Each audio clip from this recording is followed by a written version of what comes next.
ప్రభువైన యేసుక్రీస్తు వారి యొక్క ప్రశస్తమైన నామములో ఇప్పుడు వచ్చిన మీకందరికీ ప్రభు నామములో వందనాలు తెలియజేస్తున్నా. ఈ సందర్భంలో దేవుని వాక్యములో నుండి కీర్తనల గ్రంథము 116 కీర్తన 15వ వచనము అందరము కలిసి చదువుకుందాం. దయచేసి బైబిల్స్ ఉన్న వారందరూ తీయండి. 116వ కీర్తన 15వ వచనం. యెహోవా భక్తుల మరణము ఆయన దృష్టికి విలువ గలది. చిన్న ప్రార్థన చేసుకుందాం. ప్రేమగల పరలోకమందున తండ్రి, ప్రభువైన యేసుక్రీస్తు నామమున వందనములు, స్తోత్రం, కృతజ్ఞతాస్తుతులు చెల్లిస్తున్నాం. వారి తల్లి మరియమ్మ గారిని బట్టి మీ స్తోత్రం. మీరు ఇంతకు ముందే మహిమలో పిలుచుకున్న వారి మోజెస్ గారిని బట్టి, వారి మరియమ్మ తల్లి గారిని బట్టి స్తోత్రం.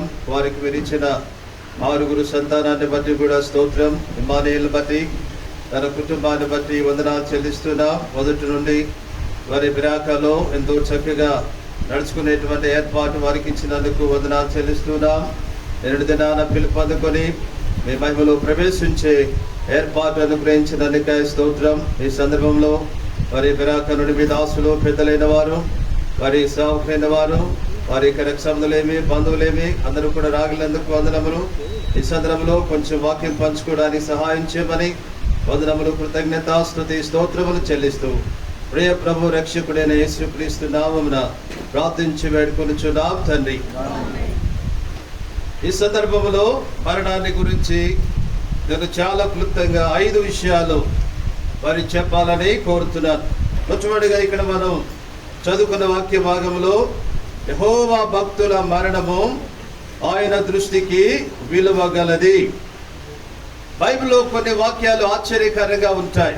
ఏంటంటే భక్తుల మరణము యెహోవా దృష్టికి విలువైంది. మరణాన్ని గురించి లోకస్తులు ఏమనుకుంటారంటే, మరణం అంటే అది దుఃఖకరమైంది, మరణం అంటే ఇంకా రకరకాలుగా తలంచుకుంటారు. కానీ దేవుని వాక్యం ఏమని చెబుతుందంటే, యెహోవా భక్తుల మరణము ఆయన దృష్టికి విలువ గలది. మరణము దేవుని యొక్క దృష్టికి విలువ కలిగింది. ఎలాగో ఈ మరణము దేవుని యొక్క దృష్టికి విలువ కలిగిందంటే, ఇక్కడ మనం చదువుకుంటున్న మాట యెహోవా భక్తుల మరణము, భక్తి గల వారి యొక్క మరణము యెహోవా దృష్టికి విలువైనటువంటిది. మరియమ్మ గారు, మేము కూడా ప్రారంభం నుండి బెరాకాలో ఉన్నటువంటి వారు. బెరాకా నిర్మించక ముందు బెరాకా వెనకమాల ఒక ఇంటిలో ఆరాధన జరిగేది. అప్పుడు చిన్నవారు పాండవపేట నుండి మా నాన్నగారు, మా అమ్మగారు మమ్మల్ని నడిపించుకుంటా అక్కడ నుండి నడిచి వచ్చేవాళ్ళం. ఇందాక వాళ్ళ చిన్నమ్మాయి సాక్ష్యం చెప్పినట్టుగా ముసలపాల నుండి వాళ్ళు ఏ రీతిగా మరి బెరాకాకు నడిచి వచ్చారు, మేము కూడా పాండవపేట నుండి అక్కడ నుండి మా నాన్నగారు ఆ బెరాకాలో మొట్టమొదటి పాటకే వచ్చేవాళ్ళు. ఆ రోజుల్లో బెరాకా ఎలా ఉండేదంటే ఒక పరలోకం ఉన్నట్టుగా ఉండేది. పాటలు పాడుతున్నా, హార్మోన్ వాయిస్తున్నా ఎంత ఆనందంగా ఉండేదంటే అంత ఆనందంగా ఉండేది. సరే, కాబట్టి మరియమ్మ తల్లి గారి యొక్క మరణము దేవుని దృష్టికి విలువైంది. ఎందుకంటే యెహోవా భక్తుల వారు మొదటి నుండి భక్తి కలిగి నడుచుకున్నటువంటి వారు. బెరాకాలో చాలా మంది భక్తి కలిగి నడిచారు. అలాగనే ప్రారంభం నుండి మరియమ్మ గారు కూడా భక్తి కలిగి నడిచినటువంటి వారు. చూడండి, భక్తి కలిగి నడుచుట అంటే అర్థము మొట్టమొదటిగా ఎవరైతే దేవుని యందు భయభక్తులు కలిగి ఉంటారో, యోబు గ్రంథము 1వ అధ్యాయము 1వ వచన ప్రకారము యోబు యెహోవా యందు భయభక్తులు కలిగి చెడుతనాన్ని విసర్జించాడట. కాబట్టి ఎవరైతే దేవుని యందు భయభక్తులు కలిగి ఉంటారో వారు చేసే మొట్టమొదటి పని ఏంటంటే చెడుతనాన్ని విసర్జించుట. చూడండి, మానవుడికి దైవ దృష్టిలో ఎలాంటి విలువ లేదు. అది ఎప్పుడు దేవుని యొక్క దృష్టిలో మానవునికి విలువ ఎప్పుడు మొదలవుతుందంటే ఎప్పుడైతే చెడుతనాన్ని విసర్జిస్తాడో, ఎప్పుడైతే మారు మనసు అనేది పొందుతాడో, నూతన జన్మ యొక్క అనుభవంలోనికి వస్తారో, అప్పుడు మాత్రమే దైవ దృష్టికి మానవుడికి దైవ దృష్టిలో విలువ అనేది కలుగుతుంది. కాబట్టి యెహోవా భక్తుల మరణము దేవుని దృష్టికి విలువ ఎందుకు అయిందంటే వారు దేవుని యందు భయభక్తులు కలిగి చెడుతనాన్ని విసర్జించినటువంటి వారు కాబట్టి. ఈ లోకం ఎలాంటిదంటే ఇదే యోబు గ్రంథంలో వ్రాయబడి ఉంది. 20:12 చెడుతనం వారి నోటికి తీయగా ఉండను అని చెప్పి వ్రాయబడింది. కాబట్టి ఈ లోకము చెడుతనాన్ని తీయగా ఎంచుతుంది. ఇంకా ఏం వ్రాయబడిందంటే నీళ్లు త్రాగినట్టుగా దుష్కార్యములు వారి లోకంలో ప్రజలు చేస్తూ ఉన్నారు. కాబట్టి ఇలాంటి పరిస్థితులలో నీళ్లు త్రాగినట్టుగా పాపము చేసేటువంటి ఈ లోకంలో, పాపము తీయగా ఉన్నటువంటి ఈ లోకంలో ఒకరు దేవుని యందు భయభక్తులుంచి చెడుతనాన్ని విసర్జించడం అనేది దేవుని దృష్టికి విలువైనటువంటి కార్యం. కాబట్టి మరియమ్మ తల్లి గారు వారు ఎప్పుడైతే ప్రభుని అంగీకరించారో, యేసు ప్రభునందు విశ్వాసం ఉంచి భక్తి గల స్త్రీగా వారు చేసిన మొట్టమొదటి పని ఏంటంటే చెడుతనాన్ని విసర్జించారు, దేవుని వైపు తిరిగారు, మారు మనసు పొందారు. కాబట్టి వారి జీవితము, నేడు వారి మరణము దైవ దృష్టికి విలువైందిగా మార్చబడింది. ఒకరోజు మనం కూడా మరణాన్ని ఎదుర్కొంటాం. వారు ముందు వెళ్ళారు, తర్వాత మనం కూడా వెళ్తాం. అయితే మన యొక్క మరణము ఏ రీతిగా ఉండబోతుంది? మన యొక్క మరణము దేవుని యొక్క దృష్టికి విలువైందిగా ఉండబోతుందా, లేకపోతే మరి వేరుగా ఉండబోతుందా? యెహోవా భక్తుల మరణము ఆయన దృష్టికి విలువైంది. కారణం ఏంటంటే భయభక్తులు కలిగిన వారు చెడుతనాన్ని విసర్జించినటువంటి వారుగా ఉంటారు. చెడుతనాన్ని విసర్జించారు కాబట్టి వారి యొక్క మరణము దేవుని దృష్టికి విలువైందిగా ఉంది. Point number 1. తర్వాత రెండవదిగా చూస్తే ఎందుకు వారి యొక్క మరణము దేవుని దృష్టికి విలువైందిగా ఉందంటే, వారు దేవుని యందు భయభక్తులు కలిగి చెడుతనాన్ని విసర్జించడం మాత్రమే కాదు. రెండవ కార్యము చూస్తే చూడండి, 128వ కీర్తన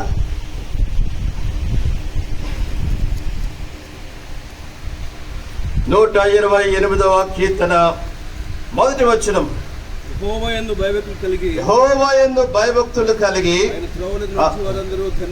ఆయన త్రోవల యందు నడుచు వారందరూ ధన్యులు. చూడండి, యెహోవా భక్తుల మరణము దేవుని యొక్క దృష్టికి ఎందుకు విలువైందంటే, రెండవది వారు చెడుతనాన్ని విసర్జించినటువంటి వారు, రెండవది ఆయన త్రోవల యందు నడిచినటువంటి వారు. భయభక్తులు ఉంచితేనే సరిపోదు, కానీ దేవుని యొక్క మార్గాల్లో నడిచేటువంటి వారుగా ఉండాలి. కాబట్టి మరియమ్మ తల్లి గారు చూస్తే ఆమె దేవుని యందు భయభక్తులు కలిగి చెడుతనాన్ని విసర్జించి ఆయన త్రోవలో నడిచినటువంటి వారిగా ఉన్నారు. కాబట్టి ఆ కారణాన్ని బట్టి వారి మరణము దేవుని యొక్క దృష్టికి విలువైందిగా మనం చూస్తూ ఉన్నాం. తర్వాత 3వ తలంపు చూస్తే చూడండి, 3వదిగా కీర్తనల గ్రంథము 103వ కీర్తన 11వ వచనం.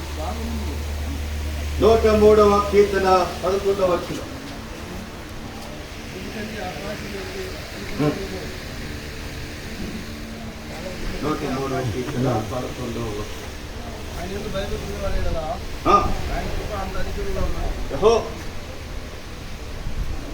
ఆకాశం ఎంతో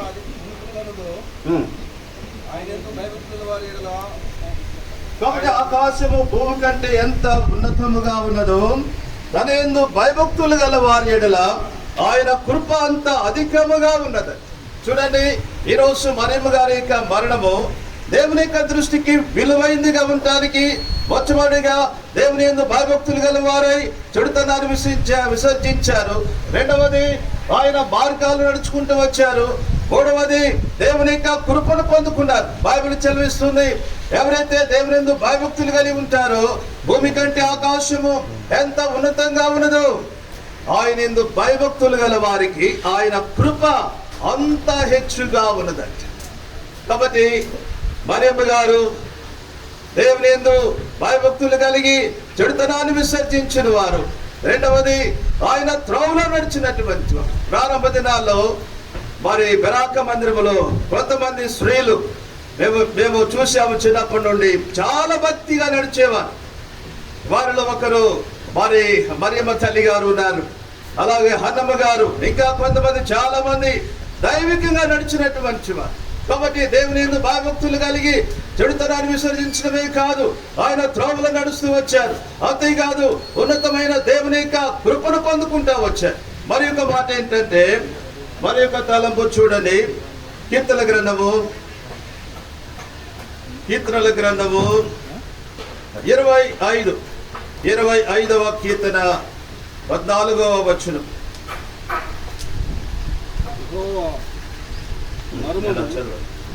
యెహోవా మర్మము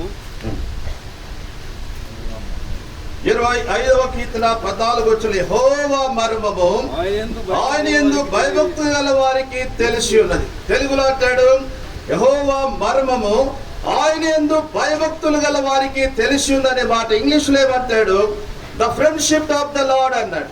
అంటే వారు భక్తిని బట్టి ఎలా దేవునికి ఎంత సమీపంగా వచ్చారంటే, దేవుని మర్మాలు తెలుసుకునేటువంటి వారుగా, దేవునికి స్నేహితులుగా ఉండేటువంటి అనుభవంలోనికి వారు తీసుకుని రావాలి.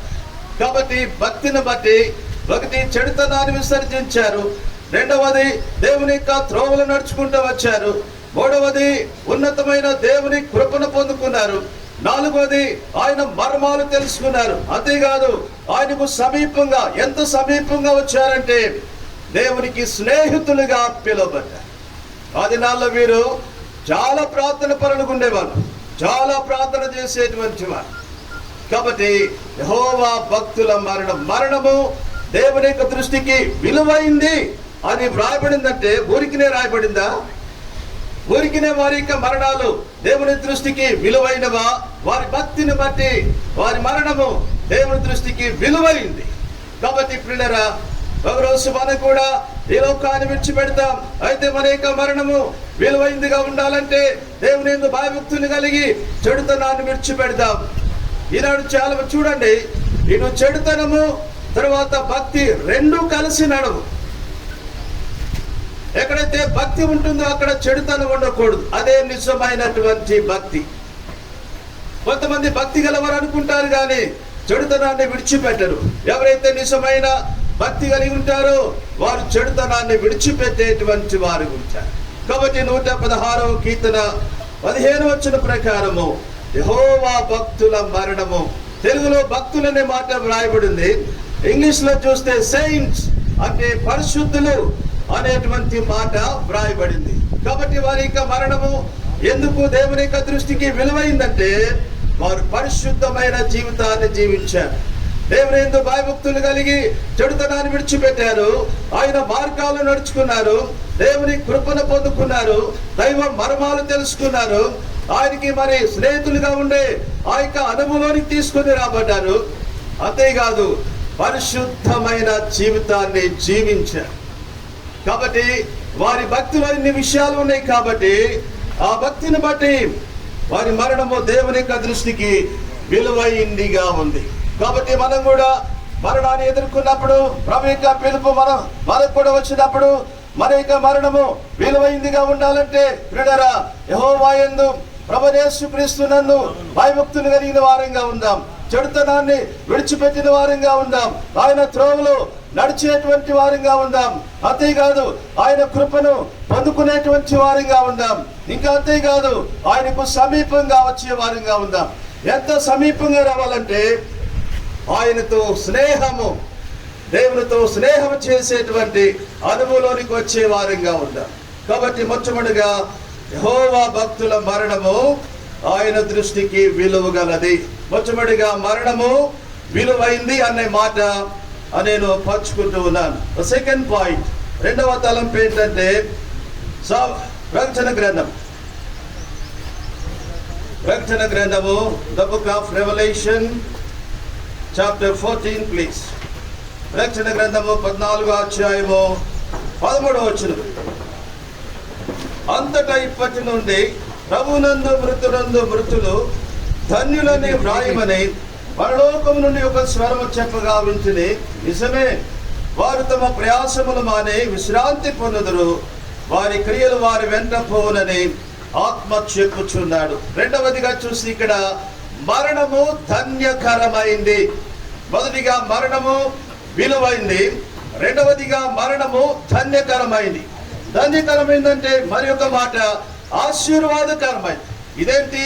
మరణములో విలువ ఉందా? మరణములో ధన్యత ఉందా? మరణములో ఆశీర్వాదం ఉందా? అవునండి. ఎందుకు ఈ మరణము ధన్యకరమైందంటే ఇక్కడ ఏం రాయబడిందో చూడండి. ప్రకటన గ్రంథము 4వ అధ్యాయం 13వ వచనం ఒకసారి బిగ్గరగా చదవండి. అంతటా ఇప్పటి నుండి ప్రభువునందు మృతులు ధన్యులు. ఎక్కడ మృతి పొందారు మీరు? ప్రభువునందు మృతి పొందారు. దేవుని యందు భయభక్తులు కలిగి తమ జీవిత కాలమంతా ప్రభులో నడిచి ప్రభువునందు వారు మృతి పొందినటువంటి వారిగా ఉన్నారు. కాబట్టి ప్రభునకు వెలపట మరణము ఆశీర్వాదకరమైంది కాదండి. ప్రభువులో ఎవరైతే మరణిస్తారో ప్రభునందని మరణము అది ధన్యకరమైందని బైబిల్ సెలవిస్తుంది. ఏనాడైతే మనము ప్రభులోనికి వస్తామో ప్రియులరా, మన జీవితాలు ధన్యకరంగా మార్చబడతాయి. 2వ కొరింథీ 5వ అధ్యాయము 2 Corinthians chapter 5 and verse 17 please. 2వ కొరింథీ 5వ అధ్యాయము 17వ వచనం. కాగా ఎవడైనను క్రీస్తునందున్న ఎడల నూతన సృష్టి పాతవి గతించెను ఇదిగో క్రొత్తవాయెను. చూసారా? కాగా ఎవడైనను, if any man is in Christ, కాగా ఎవడైనను క్రీస్తునందున్న ఎడల వాడు నూతన సృష్టి అంట. పాతవి గతించెను ఇదిగో సమస్తమును క్రొత్తవాయెను. కాబట్టి మరియమ్మ తల్లి గారు క్రీస్తులోనికి ఎప్పుడైతే ఆమె తీసుకురాబడిందో, ఎప్పుడైతే ఆమె క్రీస్తునందు ఉన్నదో ఆమె నూతన సృష్టిగా చేయబడింది. పాతవి గతించెను ఇదిగో సమస్తమును క్రొత్తవాయెను. నూతన హృదయము, నూతన స్వభావము వారికి ఇవ్వబడింది. మరి ముఖ్యమైన మాట ఏంటంటే, ఎప్పుడైతే మనం క్రీస్తులోనికి వస్తామో మనము నూతన సృష్టిగా చేయబడతాం. పాతవి గతించిపోతాయి, సమస్తము కూడా నూతనంగా చేయబడ్డప్పుడు మనము నూతన హృదయం మనకి ఇవ్వబడుతుంది, నూతన స్వభావాన్ని ఇస్తాడు. మరి ముఖ్యమైన మాట ఏంటంటే, ఎస్కేలు గ్రంథం 36వ అధ్యాయము 26వ వచనం. ఎస్కేలు గ్రంథము 36వ అధ్యాయము 26వ వచనం. నూతన హృదయం మీకు ఇచ్చేదను, నూతన స్వభావం మీకు కలుగజేసేదను, రాతి గుండె మీలో నుండి తీసివేసి మాంసపు గుండెను మీకు ఇచ్చేదను.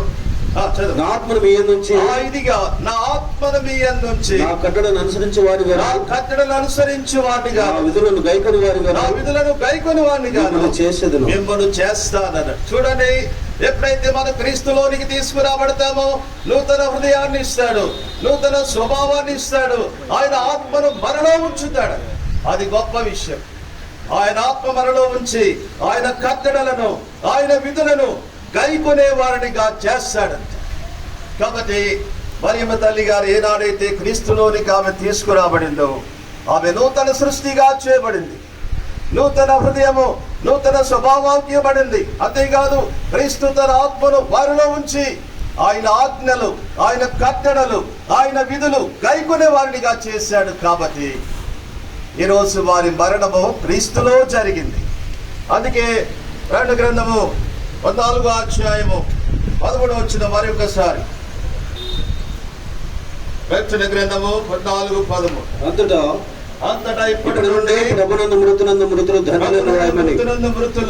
ధన్యులను వ్రాయమని పరలోకము నుండి ఒక స్వరం చెప్పగా వింటిని. నిజమే, వారు తమ ప్రయాసములు మాని విశ్రాంతి పొందుదురు. వారి క్రియలు వారి వెంట పోవునని చెప్పుచున్నాడు. అంతటా పరలోకము నుండి ఒక స్వరం చెప్పగా విన్నాడంట. ఆ స్వరం ఏమని చెప్పింది? ఆ యోహాను ఇంతటి నుండి ఎవరైతే మృతి చెందుతారో వారు ధన్యులను చెప్పి వ్రాయి.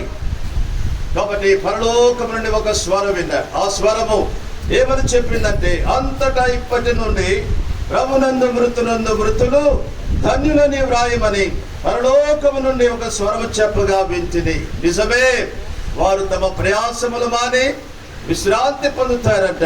వారి క్రియలు వారి వెంట పోతాయంట. ఏంటి వారి క్రియలు? ఎంత భక్తిగా జీవించారు వారి క్రియలు, ఎంత పరిశుద్ధంగా జీవించారు వారి క్రియలు, ఎంత నీతిగా జీవించారు వారి క్రియలు. ఎంతగా ప్రభులో జీవించ వారి క్రియలు వారి వెంట పోతాయి. కాబట్టి ఈ రీతిగా మరణము విలువైనది. రెండవది మరణము ధన్యకరమైనటువంటిది. మూడవదిగా ఫిలిప్పీలకు రాసిన పత్రిక అపోస్తలుడైన పౌలు ఫిలిప్పీలకు రాసిన పత్రిక మొదటి అధ్యాయము 21వ వచనం. నా మట్టుకైతే బ్రతుకుట క్రీస్తే, నా మట్టుకైతే బ్రతుకుట క్రీస్తే, చావైతే లాభం. చూసారు, ఇక్కడ చావైతే లాభం అన్నారు. ఏంటి? చావులో లాభం అన్నారు. ఎంత అద్భుతం! కాబట్టి ఇక్కడ చావైతే లాభం అన్నారు. ఎలా చావు లాభమైంది? పౌలు గారు ఏమంటే, నా మట్టుకైతే బ్రతుకుట క్రీస్తే, క్రీస్తు కోసమే బ్రతికారు. కాబట్టి మరియమ్మ గారు వారు తెల్లారు లేస్తే మెరాకలు ఎంత ప్రయాసపడేటువంటి వారు. క్రీస్తు కొరికే వారు బ్రతికారు, లోకం కోసం బ్రతకలేదు. క్రీస్తు కొరికే వారు జీవించారు. కాబట్టి వారి మరణము లాభకరమైంది. తర్వాత 4వ తలంపు 23వ వచనం. 23. ఈ రెండింటి మధ్య నిలుపునబడి ఉన్నాను. నేను వెడలిపోయి క్రీస్తు కూడా ఉండవాలని నాకు ఆశ ఉన్నది. అది నాకు మరో మేలు. చూసారా, నేను వెడలిపోయి ఎక్కడ ఉంటాడంట? నేను వెడలిపోయి క్రీస్తు కూడా. ఎంత నిరీక్షణ! కాబట్టి నేను వెడలిపోయి క్రీస్తు కూడా ఉంటా, అది నాకు మరీ మేలు అన్నాడు.